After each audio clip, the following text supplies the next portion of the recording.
हाल ही में एक नया ट्रेंड दिखाई दे रहा है दोस्तों। लोग अपनी लाइफ इंश्योरेंस पॉलिसी को मैच्योरिटी से बहुत पहले ही बंद कर रहे हैं और इन आंकड़ों को नज़रअंदाज नहीं किया जा सकता। 5 साल पहले पॉलिसी होल्डर्स को किए गए कुल पेमेंट में से लगभग 30% सरेंडर या विड्रॉल के क्लेम्स थे और आज यह आंकड़ा बढ़कर 38.3% हो गया है। तो लोग पॉलिसी क्यों बंद कर रहे हैं? इसके 3 मुख्य कारण हैं। पहला कारण है दोस्तों आर्थिक दबाव।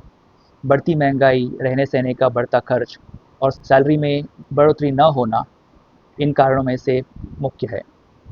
परिवारों को शॉर्ट टर्म की ज़रूरतों को पूरा करने के लिए लंबी अवधि की पॉलिसी बंद करनी पड़ रही है।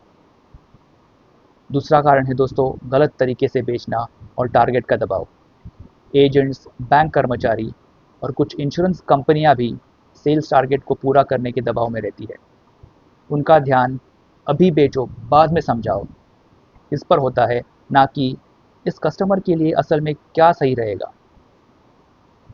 कई लोगों ने ये सोचकर पॉलिसी खरीदी होती है कि ये शॉर्ट टर्म इन्वेस्टमेंट है या एफडी जैसे प्रोडक्ट है, लेकिन बाद में पता चलता है कि उनमें लंबा लॉक इन पीरियड और भारी सरेंडर पेनल्टी होती है। तीसरा कारण है दोस्तों कि बेहतर विकल्प। म्यूचुअल फंड्स और स्टॉक मार्केट में से अच्छे रिटर्न्स के कारण कस्टमर अपनी इंश्योरेंस रिटर्न की तुलना करते हैं और अक्सर उन्हें कमज़ोर पाते हैं। निष्कर्ष ये है दोस्तों कि परसिस्टेंसी वैल्यू, यानी वे पॉलिसी जो एक्टिव रहती है और मैच्योरिटी तक पहुंचती है, कस्टमर एक्सपीरियंस की एक अहम कसौटी बन चुकी है। इंश्योरेंस कंपनियों को सिर्फ नया बिजनेस लाने वाले इंसेंटिव से हटकर ऐसे इंसेंटिव की ओर बढ़ना चाहिए जो लंबे समय में कस्टमर को मिलने वाले फ़ायदे, बेहतर प्रोडक्ट फिट और पारदर्शी सेल्स प्रैक्टिस को बढ़ावा दें। और ख़रीदारों के लिए ये सीख और आसान है। उन्हें पॉलिसी लेने से पहले इंश्योरेंस कंपनी का परसिस्टेंसी रेशियो देखना चाहिए, सरेंडर पेनल्टी को समझना चाहिए और खुद से पूछना चाहिए कि क्या मैं इसे एक ज़बरदस्ती की बचत वाले प्लान के तौर से देख रहा हूँ? क्या मैं इसे असल में जारी रख सकता हूँ या मैं जल्दी रिटर्न की उम्मीद कर रहा हूँ? यह ट्रेंड IRDA का डेटा और प्रमुख फाइनेंशियल न्यूज़ में पहले से ही दिख रहा है।